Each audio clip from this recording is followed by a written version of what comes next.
வணக்கம் மாணவர்களே, நீங்கள் தமிழாசிரியர் யூடியூப் சேனலுக்கு புதியவராக இருந்தால் யூடியூப் சேனலை சப்ஸ்கிரைப் பண்ணிக்கோங்க. அதே மாதிரி பக்கத்தில் இருக்கக்கூடிய பெல் ஐக்கானையும் கிளிக் பண்ணிக்கோங்க.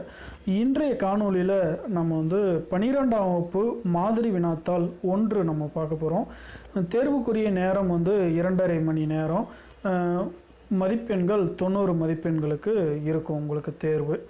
இதில் பார்த்தீங்க அப்படின்னா முதலாவதாக 6 ஒரு மதிப்பெண் வினாக்கள் கொடுத்துருக்காங்க. பலவுள் தெரிக அப்படின்னு சொல்லிட்டு இதில் இது எந்த பகுதியிலிருந்து கேட்பாங்க அப்படின்னாக்கா செய்யுள் பகுதிகளில் உரைநடை பகுதிகளில் இருந்து இந்த 6 வினாக்கள் கேட்பாங்க, ஒரு மதிப்பெண் வினாக்கள்.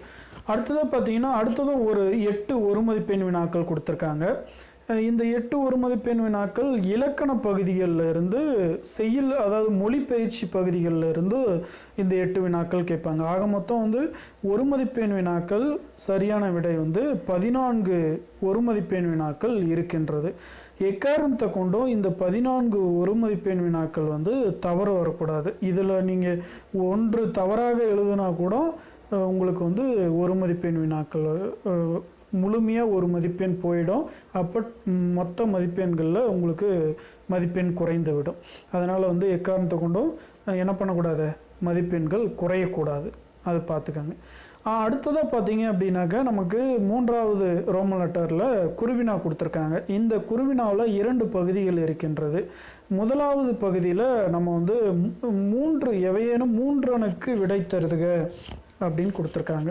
அப்போ 3 அணுக்கு விடை தருக அப்படின்னா 3 வினாக்களுக்கு எழுத வேண்டும் விடை. மொத்தம் 4 வினாக்கள் கொடுத்துருக்காங்க. 4ல் நம்ம என்ன பண்ணோம், 3க்கு விடை எழுத வேண்டும். ஒரு வினா சாய்ஸாக கொடுத்துருக்காங்க. இது செய்யுள் பகுதியிலிருந்து கேட்பாங்க. இந்த வினாக்கள் செய்யுள் பகுதியிலிருந்து கேட்பாங்க. அடுத்த பகுதியில் 2 அணுக்கு விடை தருக அப்படின்னு கேட்டிருக்காங்க. இது உரைநடை பகுதியிலிருந்து கேட்கக்கூடிய குறுவினாக்கள்.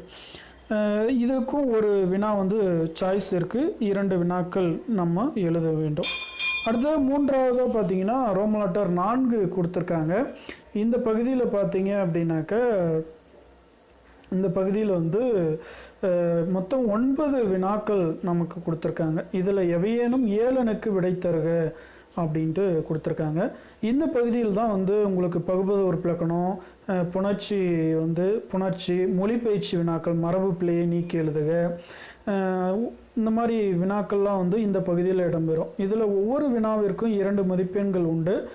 இந்த பகுதியில் உங்களுக்கு மதிப்பெண்கள் குறையக்கூடாது, அதை நம்ம பார்த்துக்கொள்ள வேண்டும். அடுத்தது பார்த்தீங்க அப்படின்னாக்க சிறுவினாக்கள் கொடுத்துருக்காங்க. சிறுவினா பகுதியில் 2 பகுதிகள் இடம்பெறுகின்றது. முதலாவதாக செய்யுள் சார்ந்த சிறுவினாக்கள் இருக்கின்றது. இந்த சிறுவினாவிற்கு ஒவ்வொன்றுக்கும் 4 மதிப்பெண்கள். முதல் பகுதியில் 2 சிறுவினாவை நம்ம எழுத வேண்டும். எவையேனும் 2 அணுக்கு விடை தருக அப்படின்னு சொல்லிட்டு கொடுத்துருக்காங்க. இதில் பார்த்தீங்க அப்படின்னாக்க உங்களுக்கு ஒரு வினா சாய்ஸ் கொடுத்துருக்காங்க. 3 வினா கொடுத்துருக்காங்க. அதில் நீங்கள் 2 எழுத வேண்டும். ஒவ்வொன்றுக்கும் 4 மதிப்பெண்கள். அடுத்ததாக பார்த்தீங்கன்னா அதிலே 2வது பகுதியில் அதுலேயும் எவையேனும் 2 அணுக்கு விடை தருக அப்படின்னு கொடுத்துருக்காங்க. இதுவும் பார்த்தீங்க அப்படின்னா செயல் சார்ந்த வினாக்கள், பாடம் சார்ந்த வினாக்கள் இதில் இடம்பெறும். இது முக்கியமான ஒரு பகுதி. அடுத்ததாக பார்த்தீங்க அப்படின்னா எவையேனும் 3 அணுக்கு விடை தருக அப்படின்னு கொடுத்துருக்காங்க. இதுவும் இதில் இலக்கணம் சார்ந்த வினாக்கள் இடம்பெறும். 4 மதிப்பெண் வினா தான் இதுவும். இலக்கணம் சார்ந்த பகுதிகள் இந்த பகுதியில் இடம்பெறும். வேற்றுமை அணி, இதில் பாருங்கள் வேற்றுமை அணி கொடுத்துருக்காங்க. அடுத்ததாக பார்த்தீங்கன்னா ஒரு கீழ்காணும் பத்தியை படித்து 5 வினாக்களை உருவாக்குக அப்படின்னு கொடுத்துருக்காங்க. ஒரு பத்தி கொடுத்துருக்காங்க. அதை படிச்சுட்டு நீங்கள் என்ன பண்ணணும், ஒரு 5 வினாக்களை நீங்கள் உருவாக்க வேண்டும். அடுத்ததாக பார்த்தீங்க அப்படின்னா கீழ்காணும் பாடலை படித்து ஏற்புடைய நயங்களை சுட்டி காட்டுக அப்படின்னு கொடுத்துருக்காங்க.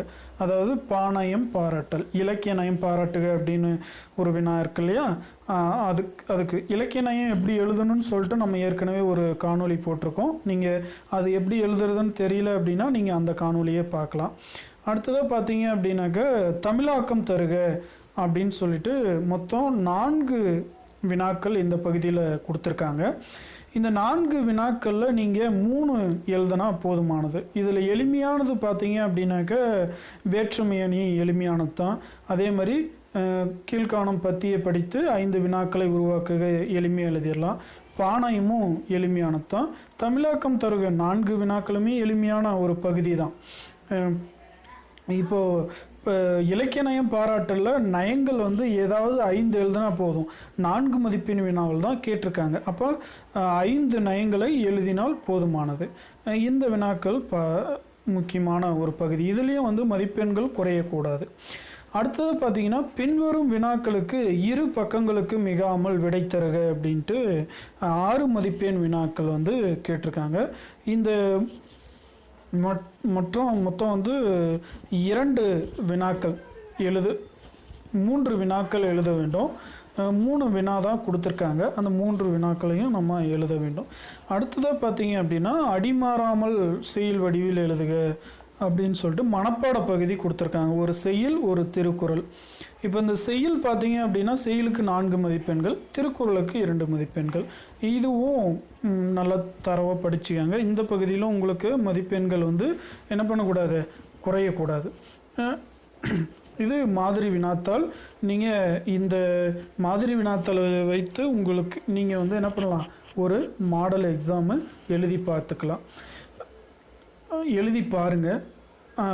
முதல் இயலில் இருக்கக்கூடிய பகுதிகள் தான் இதுக்குள்ளே இருக்கக்கூடிய வினாக்கள். முதல் இயலில் இருக்கக்கூடிய வினாக்கள் தான் இந்த மாடல் கொஷினில் இருக்கக்கூடிய வினாக்கள் அனைத்துமே.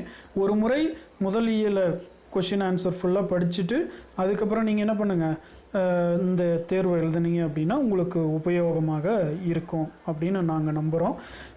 தொடர்ச்சியாக நம்ம மாதிரி வினாத்தாள்களை ஒவ்வொரு இலக்காக வெளியிட போகிறோம். இந்த வீடியோ உங்களுக்கு பிடிச்சிருந்தால் லைக் பண்ணுங்கள். நீங்கள் செய்கிற ஒவ்வொரு லைக்கும் எங்களுக்கு அடுத்த காணொளியை போடுவதற்கு ஒரு உந்துதலாக அமையும். இந்த வீடியோ பிடிச்சிருந்தால் சப்ஸ்கிரைப் பண்ணுங்கள், லைக் பண்ணுங்கள். நன்றி, வணக்கம்.